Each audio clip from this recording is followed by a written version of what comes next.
What's up everybody? In this video we're gonna talk about using leg locks in general and foot locks in specific.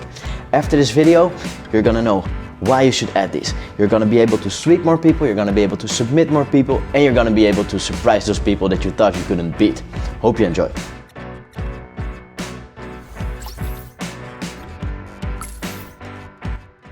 I'm gonna split the video up in two parts. In the first part I'll talk about leg locks in general, so why you should have some leg locks into your game, why you should add them. And in the second part we're going to talk about foot locks specifically. So maybe you already do some forms of leg locks, maybe you like heel hooks like most people do, or toe holds or knee bars. I'm going to talk about why foot locks should be a part of your arsenal as well.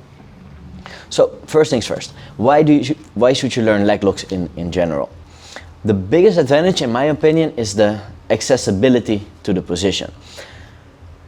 I think we can all agree that the rear naked choke is probably the best submission in grappling and jiu-jitsu. But to get to a rear naked choke, first I need to get to the back of my opponent. So let's say we do a match and we're starting standing up here. First I need to find a way to take Sarah down. Then I'll probably need to find a way to pass her guard, which also, as you guys probably know from experience, is not so easy as it looks. Then I mount, then I need to find a way to make Sarah turn. Then I go to the back, and then I can finally start attacking my rear naked choke. So there's a lot of steps involved. Of course there's shortcuts, you can do a berimbolo, you can arm drag, there's of course ways to get to the back a little bit easier, but nobody's gonna just allow you to get to their back. They're gonna fight it with their life and then you still have to choke them. So a leg lock, for example, that's a lot more accessible. Let's say again we start standing up. All I need to do is pull guard, get Sarah a little bit closer to me, shoot my legs through, and I'm already in a position where I can start attacking her legs with whatever leg lock I like to do. Okay? So accessibility is the first big advantage of leg locks. You don't need to pass somebody's guard, you don't need to take anybody down, you can do them right from bottom position without a lot of hard work, you can already get into the position. That's the first benefit, accessibility. Now the second big benefit to leg locks in your game is that you can combine them really well with sweeps. So let's say Sarah's standing up. I try to find a way to get into her legs, whatever entry I like to do. Now I'm gonna go for a foot lock, for example. Sarah starts defending, but even if I don't get the tap, she's on her butt and I can start coming up. So at least with the caveat of doing them from bottom, you can turn leg locks into sweeps quite easily. So you start with a foot lock, opponent defends, clear the hip, you can still get on top and get 2 points. Of course this doesn't count if you fall back for leg locks, which is again something I would not recommend you to do. So second big benefit is you can turn it into a positional advantage. The third big benefit of adding leg locks to your game is that it's going to open up other submissions. So this is something I learned from personal experience. When I was a blue belt, I did a lot of foot locks. My coach Thiago Bro showed me a foot lock back in 2015 or 16 I think. At a seminar I added it to my game and I started foot locking everybody in the local scene. Like guys that were a lot better than me, even them I could get in a foot lock. I started winning some competitions. I beat this big black belt when I was a purple belt with a foot lock. And slowly people started to know that I was doing foot locks. So what did they do? They started hiding their legs. And they gave away other things. So that's when I started developing my guillotine. So let's say Sarah is in a competition with me and her coach told me, okay, this little blonde guy from the Netherlands, he's annoying with his foot lock. So just keep your feet away. So Sarah's just gonna pass on her knees, keep her feet away. Look what opens up now. Now we can start going for the guillotine. Okay, so because they're so scared of your leg attacks, they start giving away other things. A few more examples of this, Tarek Hopstock for example. He has really good foot locks and he also of course has the Tarico Plata. So he has lower body submissions. If people hide their feet, he's gonna go into the upper body. Eddie Cummings was also a good example. He used to have a really good guillotine and then he combined it with the leg lock. So if you have good leg attacks, upper body submissions start to appear even more because people want to hide their legs from you, giving away other things. So 3 reasons you should add leg locks to your game in general.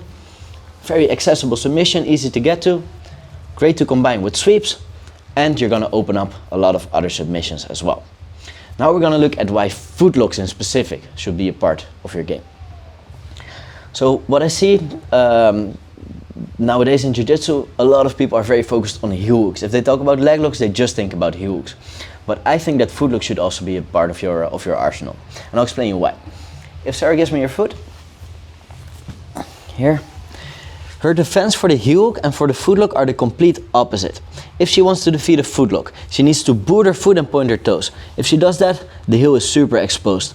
If she wants to defend the heel, she needs to point her toes like a ballerina, like this, and now it's very easy to get the footlook. That's exactly what I want for the footlook. So, for her to defend the heel hook, she's giving a footlook, and for her to defend the footlook, she's giving a heel hook. They work really well together. And this is also with the direction of escape. With a heel hook, it's a rotational submission. To escape out of a rotational submission, you need to rotate. I'll give you a few examples. Let's say I'm going for an outside heel hook. I reap, Sarah starts turning. Now she starts creating space, and she can escape. Let's go for an inside heel hook now. I start attacking, and Sarah again starts turning, creating space to get out. Okay? So against a rotational submission, you need a rotational escape. Now, if I would go for a footlock, that's not gonna help because it's a straight lock. It's not rotational. Compare an armbar to an Americana. If I just hold on to a footlock and Sarah starts rotating, it doesn't really matter. I can still finish it. It even gets worse here. Okay, so both the direction of your foot needs something opposite for hooks and footlocks, and also the direction of escape. So if she's turning out, it does help against the hook, but not so much against the footlock. Now the big benefit of the footlock is that it gives a little bit more control than a heel grip. So out of a heel grip, like you saw, you can spin out. A footlock is a lot harder to spin out of. I'll put some footage over this audio as well to show you that concept. It's a lot harder to spin out of a footlock. Third reason to go for footlocks is very simple. People don't expect them.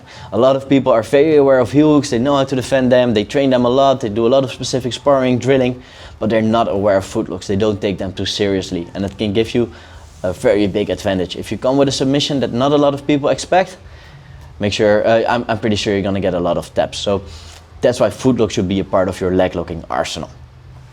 All right, so in short, add leg locks to your game. And if you already have some leg locks, make sure footlocks are a part of that. They're a very important aspect of the leg locking arsenal.